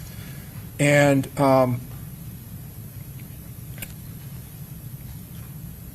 was this a group of several items contained in one package? Yes, this came in as one FDLE item number that had multiple items in it. Okay. And were those individual items then individually given an individual item number referenced at number 1? They were, yes. Okay. And I believe you had 1.1 through 1.5, 1.8, 1.10 through 1.16, and then items 1.6, 1.7, and 1.9. That is correct. Now, the first set of items that I read off, 1.1 through 1.5, 1.8, 1.10 through 1.16, did that consist of 13 fired 5.56 NATO caliber cartridge cases? Yes.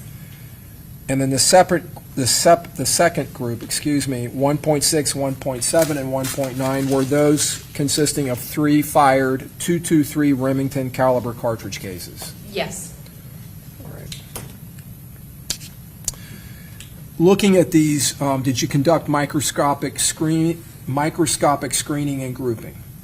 Yes, these items were screened. Okay. What were the results of that? So I determined that the items 1.1 through 1.16, the cartridge cases were microscopically screened and grouped together based on similar characteristics. Using one of those, and let me go to your packaging here.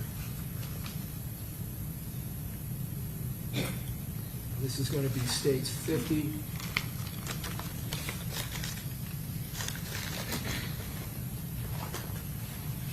Does that label appear to you to be associated to this report? It does, yes. Has the 7633 FDLE number on the top? Yes. Your item number 1? Yes, Submitting agency? that's correct. And item 1-4 is the department's item number, their item number. Is that correct? That is correct. Okay. And do you see your writing underneath there? I do.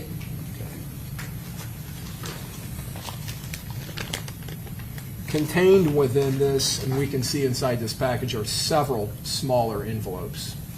Is that accurate? That's correct. And just picking one out, this would be your item 1.11. Let me see if I can get it. Here we go. 1.11, Yes. and that's your initials and the case number. It is, yes. So each of these individual shell casings are placed into an individual envelope? In this item, yes.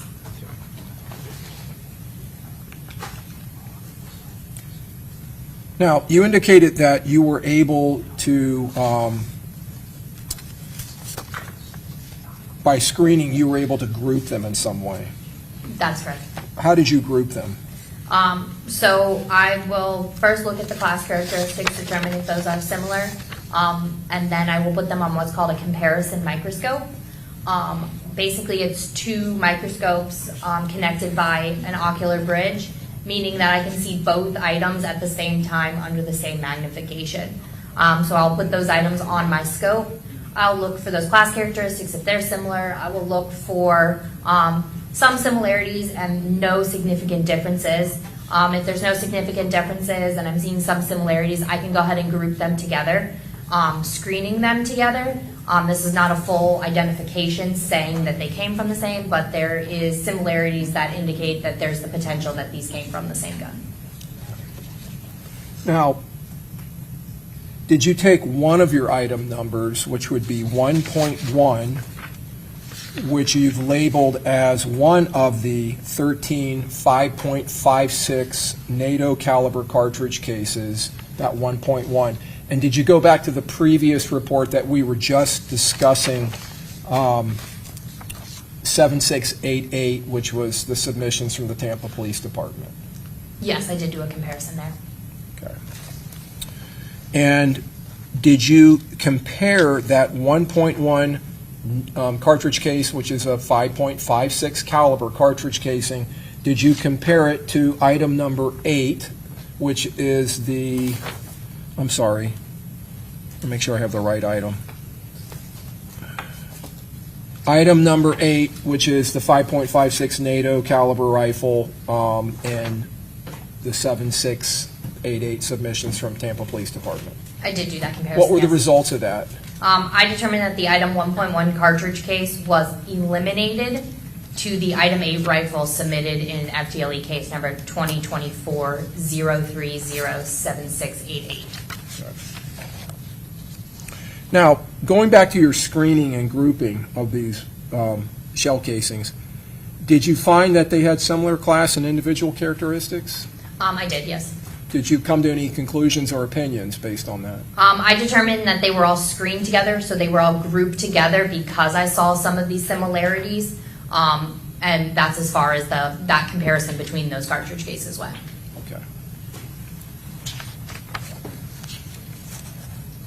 So now I want to move on to, and we'll come back to this report, I want to move on to FDLE number 4099, and I'm just, again, giving you the 4 last digits in your FDLE number, and a January 9th, 2025 report.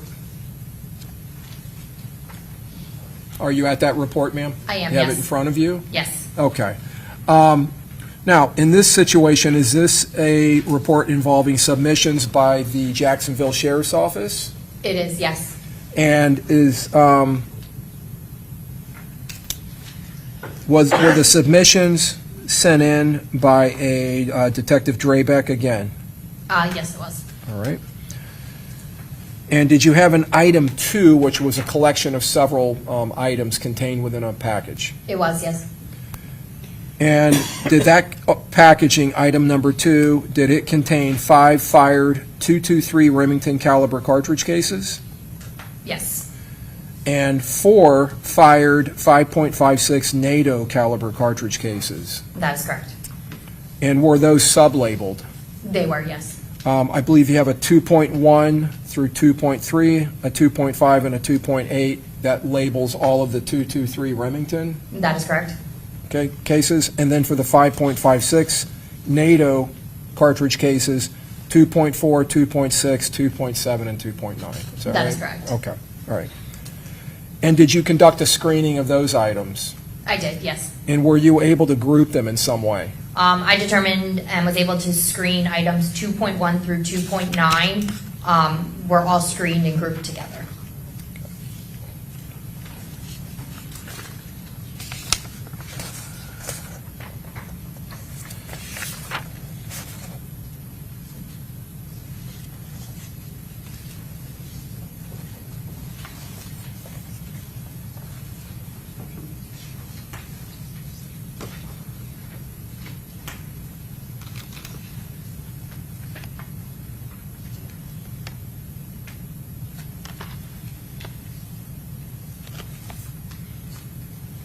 Okay.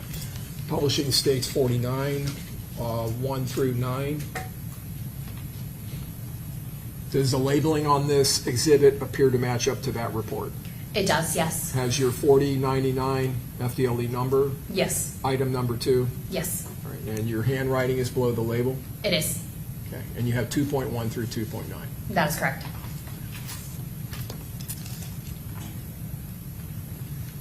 And on the agency label, can you read that for me where it says DSC description? 223 caliber casings from Black Box.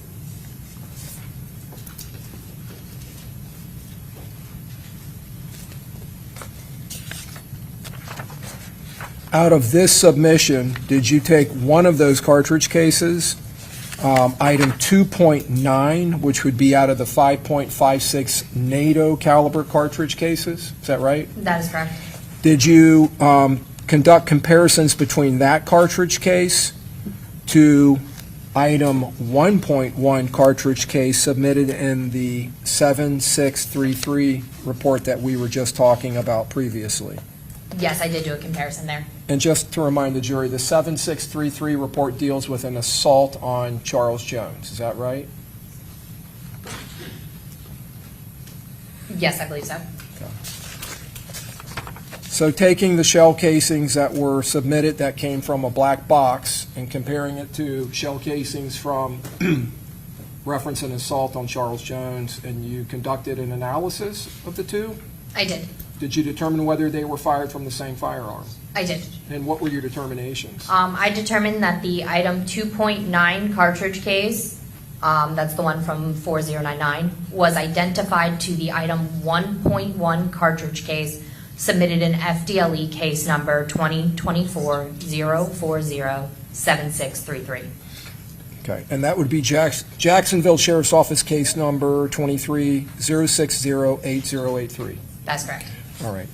So by identifying them, can you say in that identification that they were fired from the same firearm? Yes.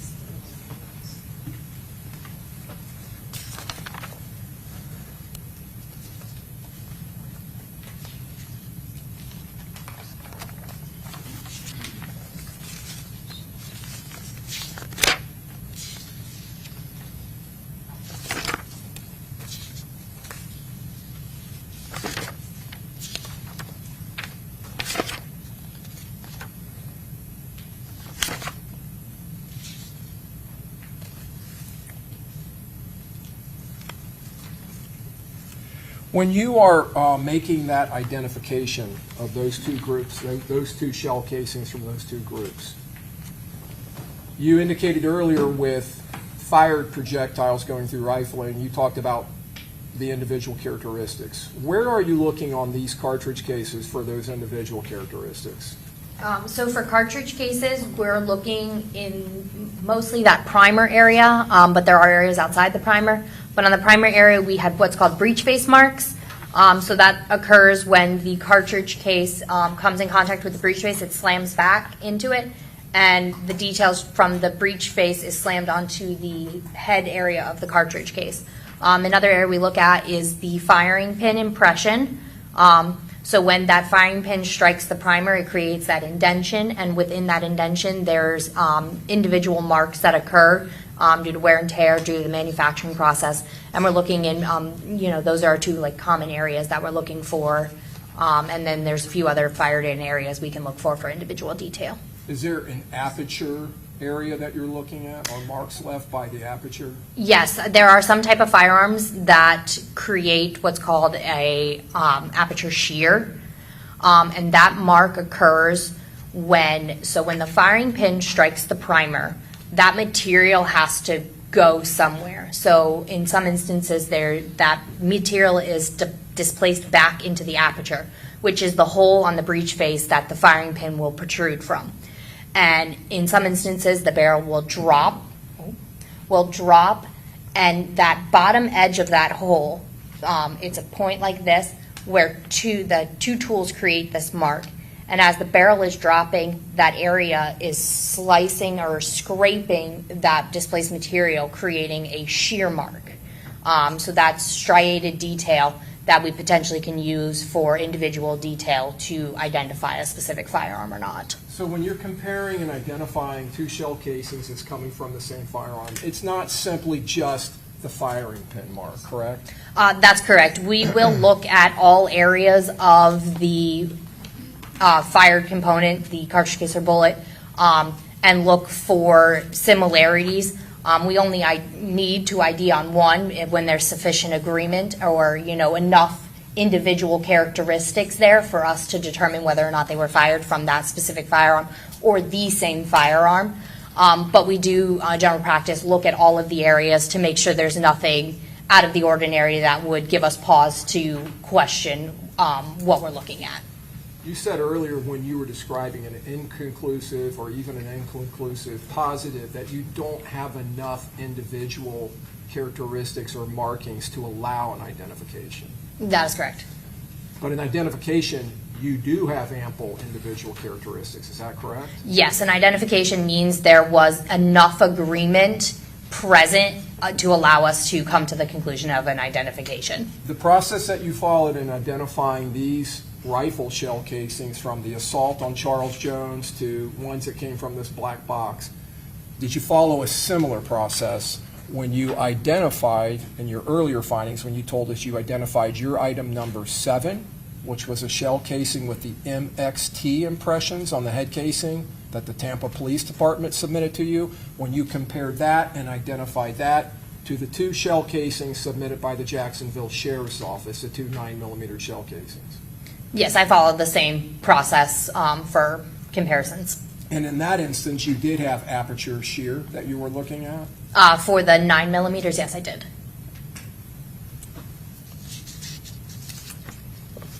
So I'm going to move on to your a report that you have dated of March 30th and March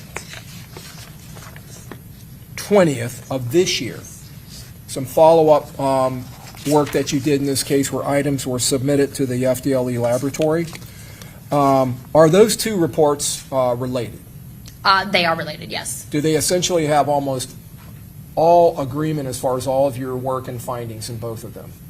Yes, there is just one additional item on the March 30th report that was missing from the first report. Okay. And was that, in fact, some fragments or pieces of lead that were in the submission? Yeah, there was a missed lead fragment that was later examined and determined to have no value. Okay. So I'm going to go to your March 30th report. Do you have it? If you can pull it up, you have it in front of you? I do. Okay, thank you. This is under your the same TPD number that we've been talking about throughout, 7688. That is correct. So I'll ask you, on February 24th of this year, did Juan Ramos again make submissions? He did, yes. And on March 5th of 26, did Detective Joshua Kennedy from the Tampa Police Department resubmit the 2 rifles, your items 8 and 9? Yes. Okay. And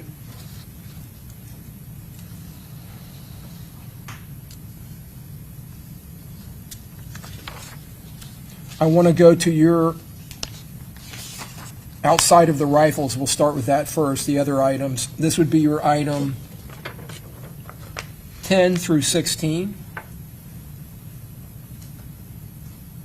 So Okay. items 10 through 16, and item 12 and 13, were there more than one items under those two items? Correct. Items 12 and 13 had multiple items in their singular FDLE item number. And were they labeled 12A, 12B, and similarly 13A, 13B, et cetera? They were, yes. Okay. So I want to go to item number 10. What was its description? Item 10 was one fired bullet jacket.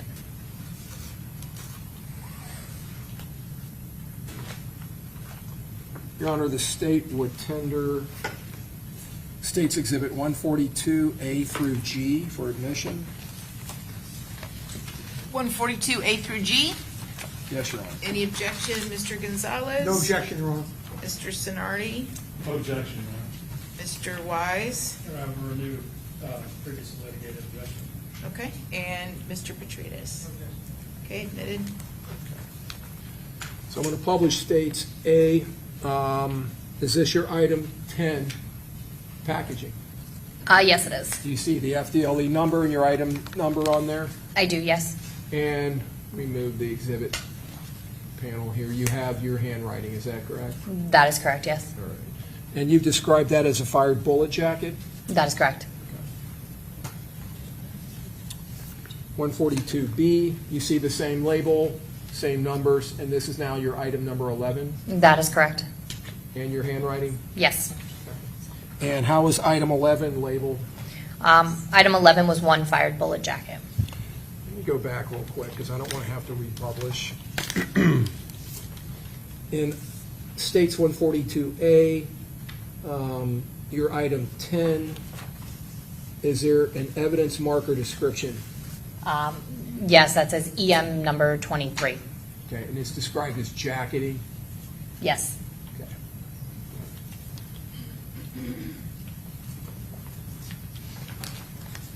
And back to 142B, same thing, is this related to evidence marker 25 in the description? That is yes.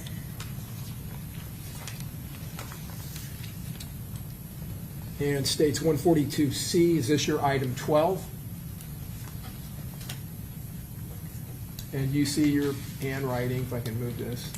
Yes. Exhibit, okay. And is this related to a described item at evidence marker number 29? Yes, it is.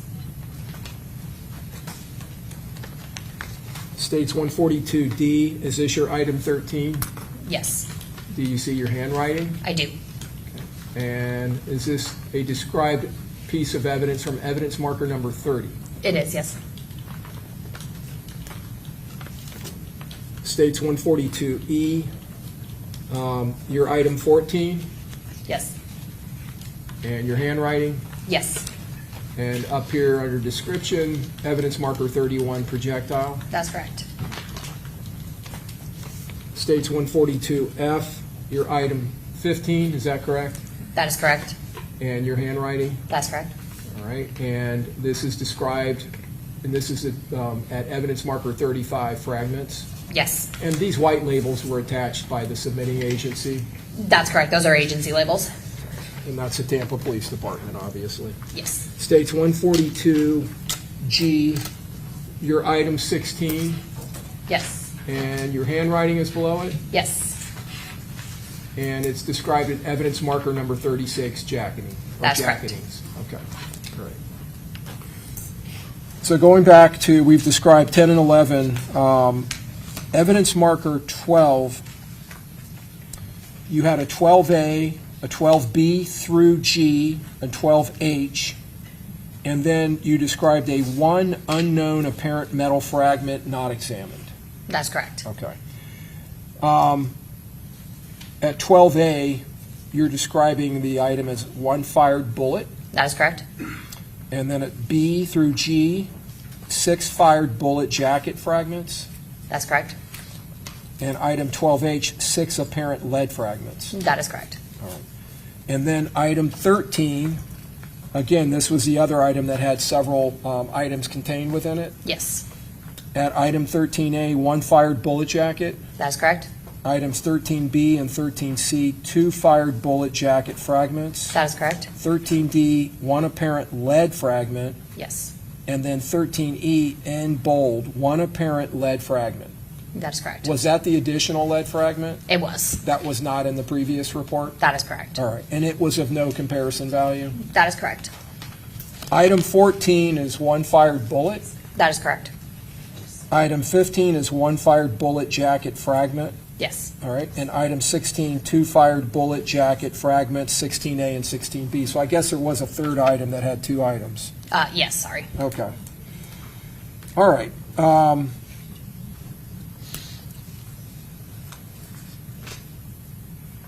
So all of those items that were of comparison value, that Okay. you were able to find either something that had been imparted onto them where they had contact with rifling, all of those items, and I'm going to read them to you, 10, 11, 12A through 12F, 13A through 13C, 14, 15, your item 16A, and your item 16B. Were those compared to the item 8 and 9 firearms, the two, the 5.56 NATO rifle in item 8 and the 300 blackout auto-loading firearm, just going by your description, in item 9? Were they compared to them to determine if they may have been fired from them? There was a comparison done. Okay. And were they eliminated? They were eliminated. And how were they and why were they eliminated?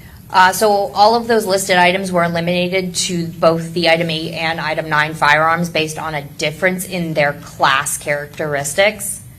Did that include on some of these items different caliber class? There were two that I could determine caliber on, so that would be a difference between those items and the firearms, but the remaining items were different class based on their rifling type. Okay. So would it be fair to say that all of them that had rifling on them that you were able to determine rifling type were different than the rifling type in those in the rifle in 8 and the auto-loading firearm in 9? Yes, all of the items that I determined had value in this instance were eliminated to those two firearms. Okay. The rifling in the rifle, the 5.56 rifle, your item 8, and the 300 blackout auto-loading firearm that the jury got to see, what type of rifling do those two firearms have? So both of those rifles have what's called conventional rifling. It's sharper, kind of more step-like, so the rifling kind of goes like step like this a little bit. Okay. And the imparted rifling on the items that you've described that had rifling on them, was it a different type of rifling? Yes, so for the listed items that Council mentioned, 10, 11, 12A through 12F, 13A through 13C, 14, 15, 16A and 16B had what's called polygonal rifling with rails, which is a different type of rifling. It's a little bit more wavy with rails cut into them as well. And then the item 12G fragment was only determined to be polygonally rifled, so that more kind of wavy rifling versus the conventional of the two firearms. And on that class characteristic alone, they would be eliminated as being fired in those two guns under your item 8 and 9? That is correct, yes. All right. So I want to talk about the two projectiles that were submitted this year, 12A and 14, where you were able to determine caliber class. Okay. All right. So 12A you described as one fired bullet, and 14 is described as one fired bullet. Yes, With that's both of those items, when you examined them, you were able to determine their caliber class? I was, yes. What is their caliber class? I determined that both of those items were 38 caliber class. Okay. And would that caliber class include 5.56 NATO caliber? It would not. Would it include 300 blackout It caliber? would not. All right. So both of those calibers of your 8 and 9 items, states 56 and 57, they are different caliber classes. That is correct, yes. So let's talk about calibers that fall within this caliber class of these two items, this 38 caliber class, okay? Would 9mm fall in that class? It does, yes. Would 380 auto fall in that class? 388, yes. 357 Magnum? Yes, 38 Special? that is correct. So if we go back to the item 7, the shell casing from the Tampa Police Department in this case, that had the MXT on it, that's a 9mm caliber shell casing, correct? That is correct. Would that have been a round that would have fit in caliber into that caliber class? That caliber class is generally loaded in 9mm Luger caliber cartridge cases.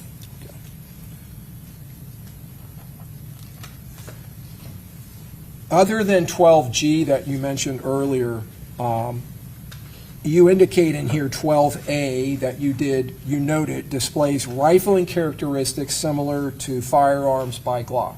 That is correct. All right. Were there other items that also shared rifling characteristics similar to Firearms by Glock? So yeah, based on my results, I ran what's called a general rifling characteristics search only on the one item due to I was able to determine caliber class and more characteristics of that one item. But due to the remaining items in that grouping having the polygonal with rails type of rifling, that is generally consistent with Glock style firearms as well.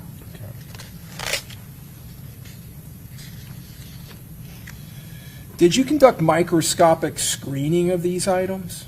I did. And you grouped them on similar class characteristics? I did. Was the polygonal rifling one of them? It was, yes.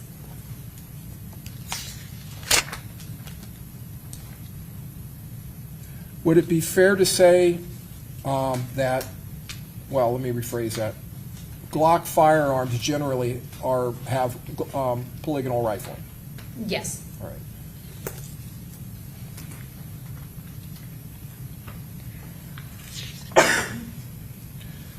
The two that you were able, 12A and 14, to determine the caliber class, why weren't you able to determine that with the others?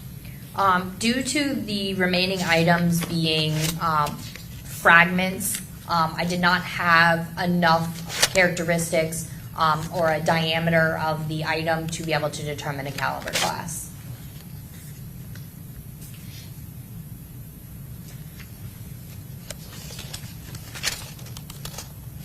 So even though you noted 12A in your report as having, and I want to read it the way you have it written, rifling characteristics similar to Firearms by Glock, among possible others, several of these others also had the same thing, correct? Yes. In your examination, you determined that?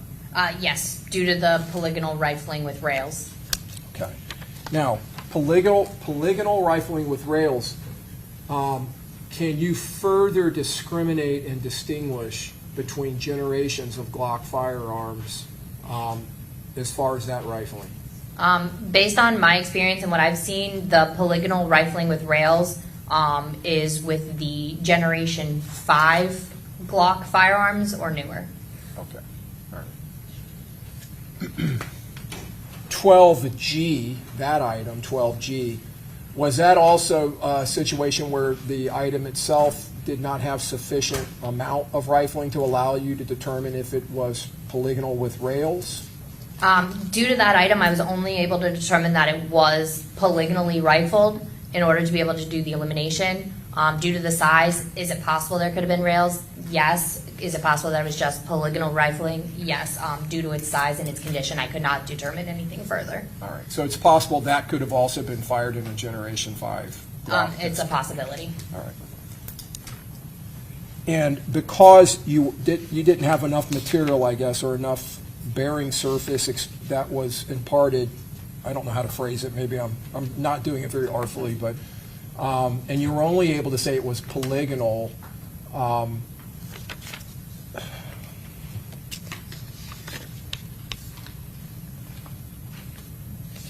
When you gave your description in your report as to similar firearms that displayed that, you gave Glock, and then you added Heckler and Koch, is that correct? That is correct. For the record, that's Heckler and Koch. That is a German manufacturer? I believe so. All right. And among others, you wrote too. That is correct. Okay. In making that determination about what firearms possess that type of rifling characteristics, do you consult a known database that is utilized in the field of firearms analysis? Yes, we use what's called a general rifling characteristics database. It is maintained by the Association of Firearms and Tool Marks Examiners, which is an international organization of firearms examiners. It's maintained there, and we can enter the different class characteristics. So, for example, if it is a .38 caliber class with polygonal rifling, we can go ahead and enter those characteristics in, and it'll generate a list of makes and models of firearms that potentially have that same characteristic of .38 caliber class with polygonal rifling. And that's a database that was created by the FBI? Initially, yes. Okay. And now maintained by AFTE? Yes, that is correct. Okay. Is that something that is generally accepted as a common practice in the field of firearms analysis, using that database? Yes. Do you regularly use it? If I have a bullet comparison or a bullet without a firearm, yes, I will use it for purposes of generating lists of firearms. Is access to it restricted to law enforcement and AFTE members? You have to be a member of AFTE to be able to use it.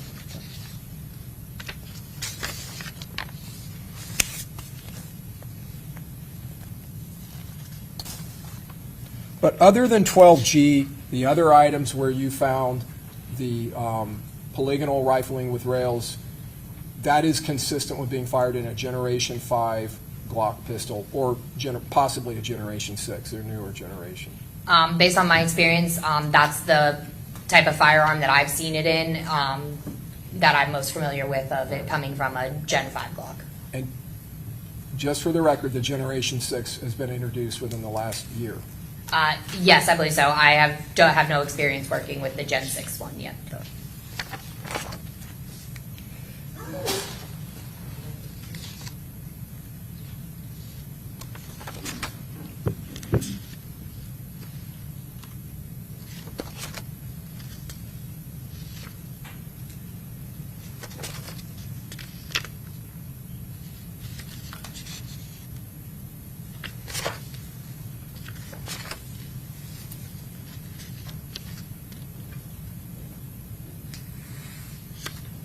So I just want to make sure we're clear. So the items that you found polygonal rifling with rails would include 10, 11, 12B, 12C, 12D, 12E, 12F, 13A, 13B, 13C, 14, 15, 16A, and 16B. In addition to 12A as well. And 12A. Thank you.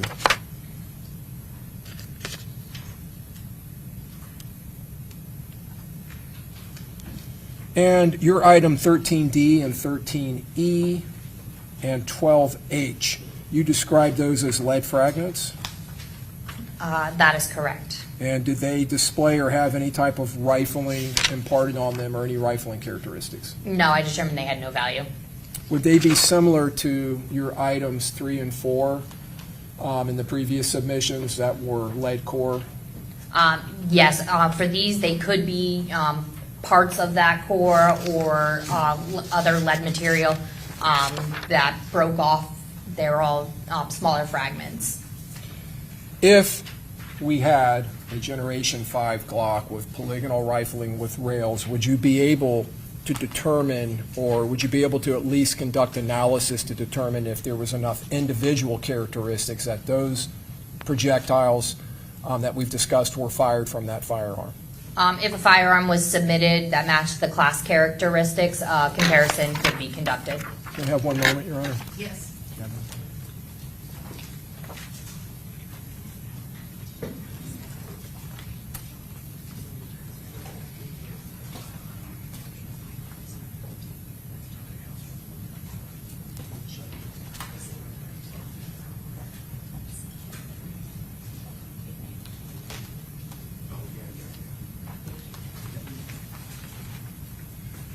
Ms. Drew, the same would hold true for any 9mm projectile, specifically one that may have been found in the hood area of the vehicle that our victim was in.